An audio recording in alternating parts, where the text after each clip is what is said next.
Y amigos de la Iglesia Hispana de Wetherill Park en Sydney, que nos estáis viendo en directo a través de esta página, y a los que nos veis con posterioridad en nuestra página web o en nuestro canal de YouTube, sed todos muy bienvenidos. En nuestra anterior reflexión terminábamos preguntándonos, ¿de verdad podemos creer que la Biblia es relevante para nuestra vida? En otras palabras, ¿podemos asegurar que la Biblia aún responde a las necesidades, por poner algunos ejemplos, del estudiante universitario, del administrador de empresas, de la cajera del supermercado, del programador de redes informáticas, del enfermo de cáncer, del adolescente que decide irse de casa o de las necesidades de los padres que sufren por causa de esa decisión? ¿Podemos considerar que la Biblia aún sigue siendo la mejor guía para todo ser humano que desee entender esta vida y vivirla con éxito? ¿O pensamos que la Biblia es incierta, poco digna de confianza, llena de fábulas y mitos y que no se encuentra a la altura de los tiempos en los que vivimos? Aunque hay más Biblias en circulación que nunca, es evidente que la Biblia parece influir cada vez menos en la vida de la gente. Hoy en día hablar de la Biblia en público resulta cuanto menos anacrónico para las personas que nos escuchan. Piensan que estamos anclados en el pasado, nos dicen como le decían los griegos a Pablo, ya os escucharemos en otro momento, y nos instan a evolucionar, a abrir nuestra mente y ser comprensivos con las nuevas normas de conducta que este mundo nos propone. Pero el problema es que esas normas de conducta están muy alejadas de aquellas que Dios nos recomendó en la Biblia para nuestra vida. Conozcamos hoy un poco más sobre esa compilación de libros que se llama Biblia y descubramos cuáles son las razones por las que creemos que es relevante para nuestra vida hoy. La Biblia es el único libro donde el autor está enamorado del lector, y lo que desea el autor es el bienestar presente y futuro del lector. Compuesta por 66 libros y escrita durante más de 1500 años en 3 continentes diferentes, por más de 40 autores, la Biblia es única. No hay otro libro como la Biblia. Hay más de 24.600 manuscritos del Nuevo Testamento que todavía se conservan de los primeros 4 siglos después de Cristo. En cambio, de los manuscritos originales de Platón hay solo 7, de Heródoto hay 8, y de la Ilíada de Homero un poco más, son 263 copias, las que han perdurado hasta el día de hoy. Creo que la comparación no deja lugar a dudas. La Biblia fue el primer libro escrito en traducirse, el primer libro impreso en Occidente y el primer libro cuya distribución fue tan amplia y en tantos idiomas que en la actualidad el 95% de la población mundial puede leerlo. Como quizás ya sabréis, la Biblia fue escrita por personas de diferentes orígenes y en diversas circunstancias. Algunos escribieron desde palacios, otros desde cárceles, otros en el exilio y otros en sus viajes misioneros mientras compartían el Evangelio. Estos escritores tenían diferentes formaciones y ocupaciones.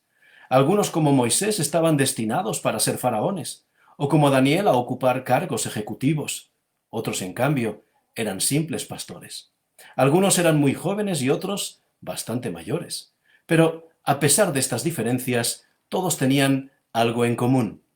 Fueron llamados e inspirados por Dios con el fin de escribir mensajes para su pueblo y para todo aquel que quisiera leerlos, sin importar cuándo o dónde vivieran. Algunos de los autores fueron testigos presenciales de los acontecimientos relatados. Otros hicieron una investigación personal detallada de los hechos o utilizaron cuidadosamente los documentos existentes. La Biblia misma nos afirma que todas las partes que la componen han sido inspiradas por Dios. El Dios que creó el lenguaje humano capacitó a aquellas personas escogidas para comunicar pensamientos inspirados de manera confiable en palabras humanas. La Biblia es única entre otras obras religiosas famosas porque hasta el 30% de su contenido se compone de profecías y literatura profética. La integración de la profecía y su cumplimiento oportuno es fundamental para la visión bíblica del mundo, porque el Dios que actúa en la historia también conoce el futuro y lo ha revelado a sus siervos los profetas. En la primera parte de la Biblia, aquella que llamamos Antiguo Testamento, hay al menos 75 predicciones mesiánicas directas que indican claramente cuáles serían las características de ese Mesías prometido. Estas profecías acerca de Jesús mencionan detalles específicos de su vida, tales como que nacería en Belén, que sería despreciado y desechado entre los hombres, azotado, acusado falsamente, pero que no abriría la boca para defenderse, que sus manos y sus pies serían traspasados y que se dividirían sus vestiduras entre sus verdugos. Todo esto fue escrito miles de años antes de que sucediera. El hecho de que estas profecías del Antiguo Testamento se cumplieran con tanta precisión en la vida, la muerte y la resurrección de Jesús es un claro e irrefutable testimonio de su inspiración divina y de su confiabilidad. Estas profecías también indican que Jesús era quien él y otros afirmaban que era. Jesús cumplió con lo que los profetas de la antigüedad decían de él al predecir su muerte y su resurrección, la caída de Jerusalén y su segunda venida. La Biblia es única también en comparación con otros libros santos porque está constituida en la historia. Esto significa que la Biblia no es simplemente el pensamiento filosófico de un ser humano, como pudiera ser el de Confucio o el del propio Buda, ya que la Biblia registra lo que Dios hizo a través de la historia, al avanzar hacia dos objetivos específicos. Concretamente, esos objetivos específicos eran la promesa de un Mesías y la segunda venida de Jesús. Esta progresión, que nos presenta un principio y un final, es exclusiva de la fe judeocristiana, en contraste con la visión cíclica de muchas otras religiones del mundo, desde el antiguo Egipto hasta las religiones orientales modernas. El testimonio de los 4 evangelios y de Pablo es que Jesús murió, fue sepultado, resucitó de entre los muertos y se manifestó posteriormente a varias personas. Esto lo corroboraron testigos oculares que lo colocaron en la tumba y luego la vieron vacía. Hubo testigos que tocaron a Jesús y él comió con ellos. María Magdalena, María la madre de Jesús y otras mujeres lo vieron como el Jesús resucitado. Los discípulos hablaron con él cuando iba camino a Emaús, porque Jesús se les apareció para darles la gran comisión evangélica. Pablo nos recuerda que si el testimonio de la Biblia es rechazado, entonces nuestra predicación como cristianos, nuestra fe como cristianos es vana, es inútil, carece de sentido y no sirve para nada. Los discípulos afirmaron: es cierto, el Señor ha resucitado. El término griego ontos se refiere a algo más que realmente ocurrió. Se traduce como realmente, de verdad o verdaderamente. Por tanto, los discípulos declararon verdaderamente: Jesús ha resucitado. El hecho histórico de que Jesús haya resucitado corporalmente de entre los muertos y esté vivo hoy, no hay ninguna otra creencia que se apoye en la realidad de un maestro que sigue vivo hoy, es la garantía de que los muertos también resucitarán, así como Él resucitó. La Biblia afirma que todos los justos en Jesús serán vivificados, y este término implica un acto futuro de creación, cuando aquellos que confiaron en Jesús serán resucitados en ocasión de su segunda venida. Uno de los testimonios más poderosos de la unicidad de la Biblia es, cómo no, la capacidad de transformar la vida de una persona.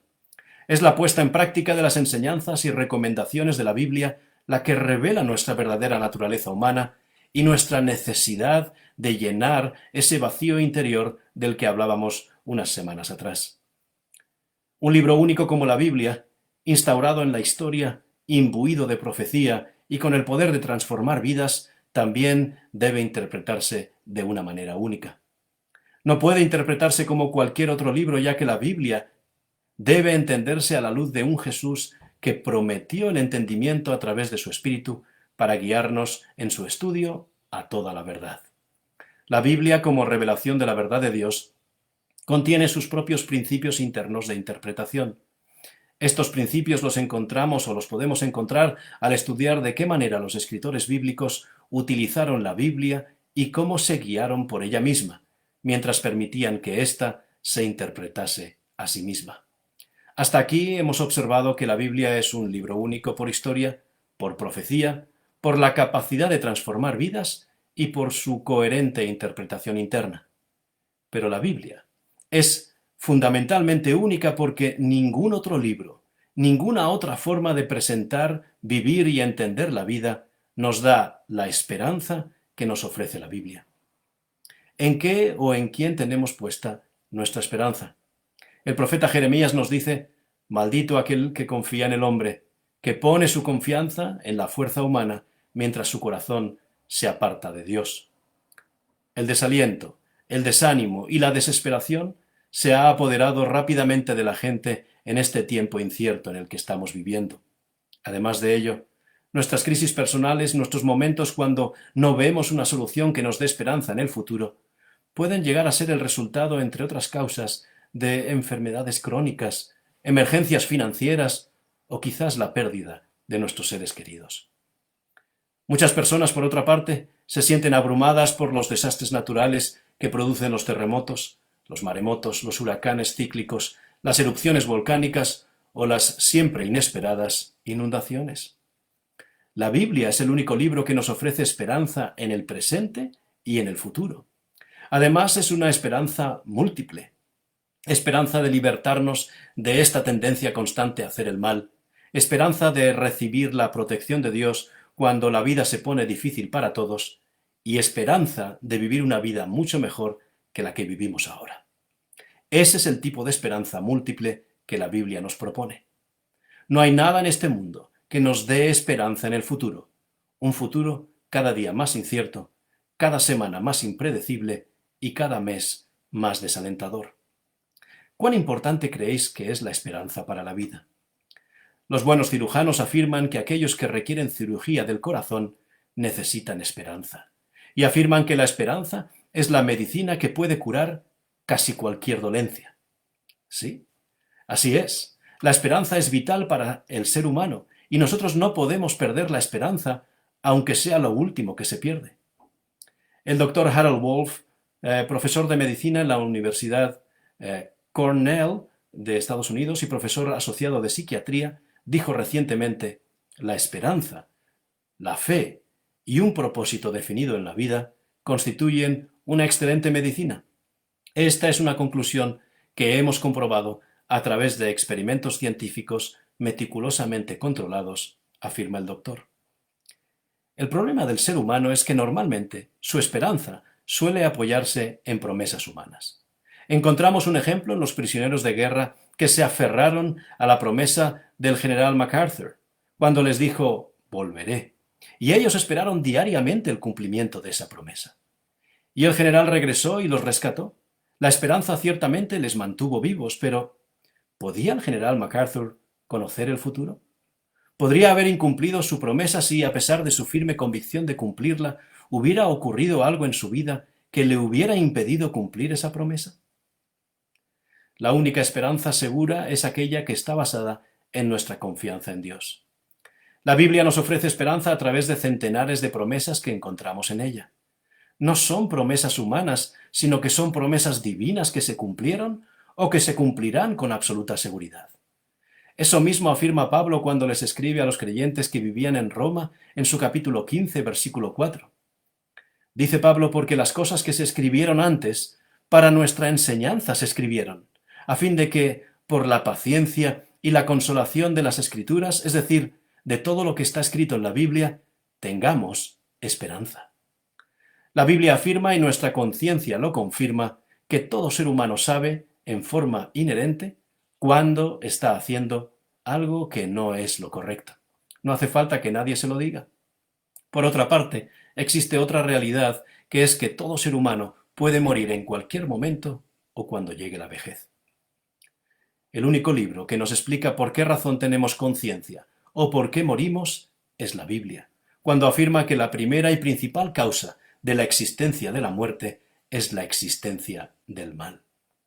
Pablo, confrontado con esa realidad indiscutible, expresó a los creyentes romanos esa lucha del ser humano para obtener la deseada liberación del mal, cuando dijo: «Miserable hombre de mí, ¿quién me librará de este cuerpo de muerte?». Pablo mismo nos da la respuesta. Él mismo contesta su pregunta en el versículo siguiente: «Gracias doy a Dios por Jesús, nuestro Señor». A través de Jesús podemos tener esperanza de dejar atrás el mal y nuestra tendencia a reproducirlo, porque nos afirma la Biblia que en esperanza fuimos salvos. La Biblia nos da la esperanza de la liberación del mal y de la reconciliación con Dios por medio de nuestro Maestro y Salvador Jesús. La esperanza que Jesús nos ofrece incluye mucho más. Incluye la restauración final de la vida que Dios había preparado para el ser humano. Incluye la instrucción diaria en el camino hacia ese objetivo e incluye la convicción de estar haciendo lo correcto. Incluye también la transformación de nuestro carácter y de nuestra vida en este mundo.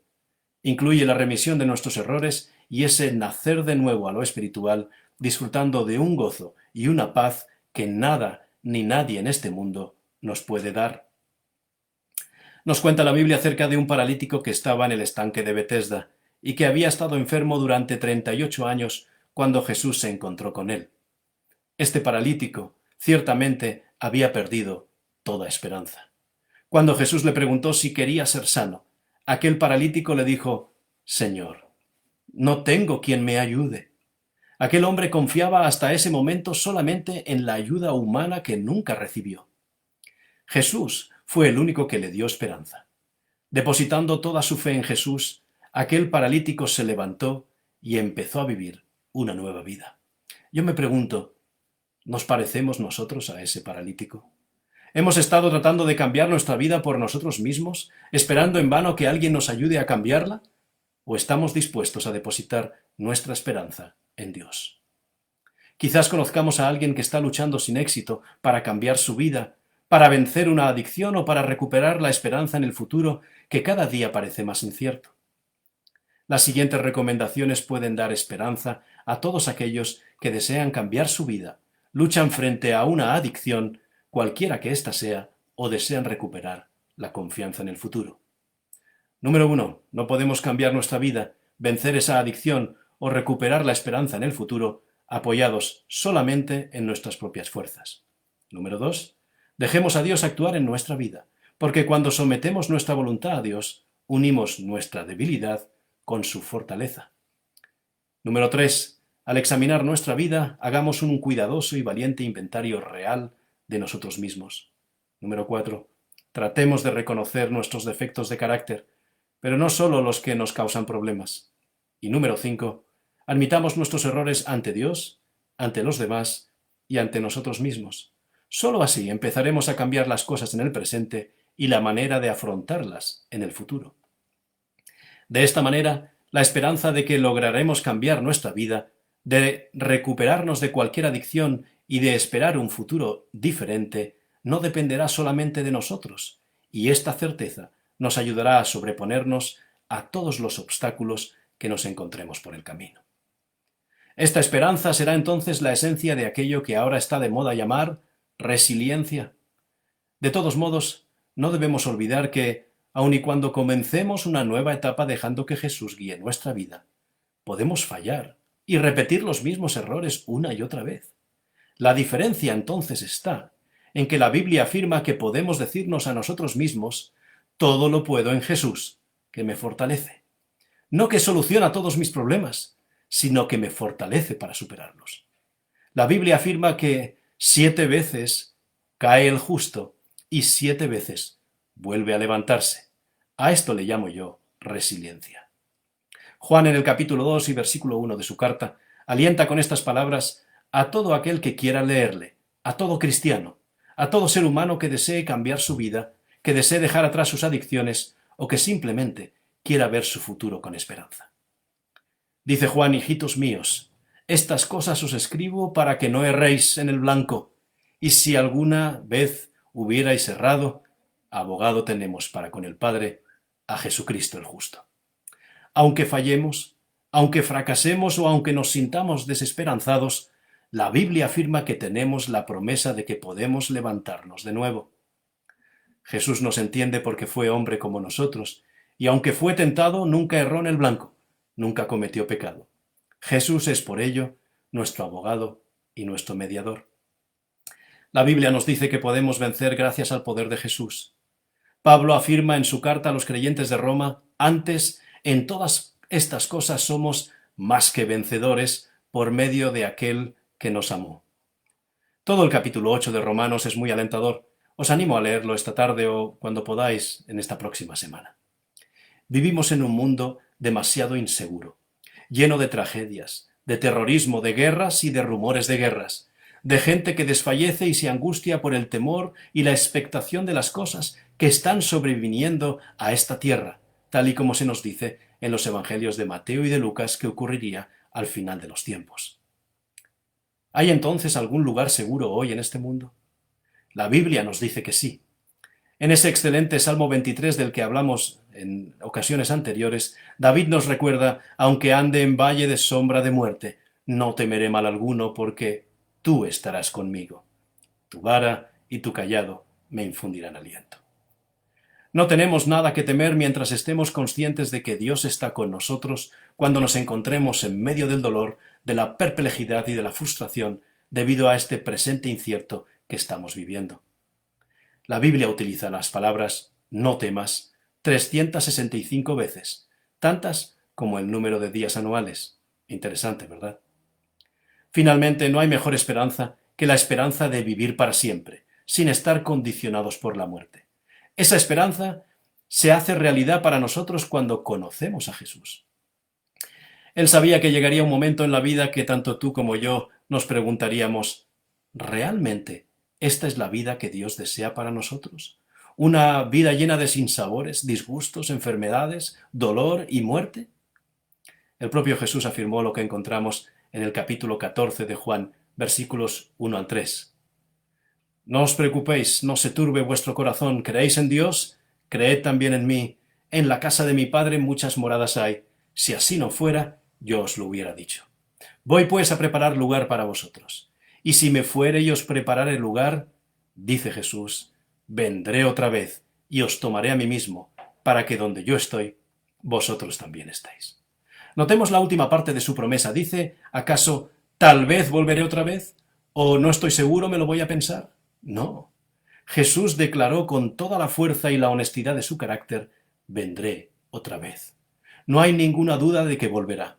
Es absolutamente seguro que tiene el propósito de volver a esta tierra para llevarnos con él. Su segunda venida será un gran acontecimiento literal, personal, visible y espectacular. ¿Estás preparado para ello? La Biblia nos dice que en este mundo desesperado, la muerte no significa necesariamente el final de la vida. Es el final de esta vida, pero no el final de la vida que Dios desea para todo aquel que cree en Él y en sus promesas. La tumba no es nuestro último destino. La Biblia afirma que descansamos en ella hasta el regreso de Jesús. Por lo tanto, no es una prisión de la que no haya liberación. Jesús descendió a la tumba, es cierto, pero también es cierto que salió triunfante de ella.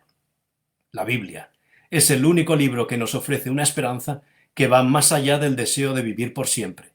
La Biblia incluye además la promesa de que el mal será totalmente erradicado y con ello la enfermedad, el sufrimiento y la muerte.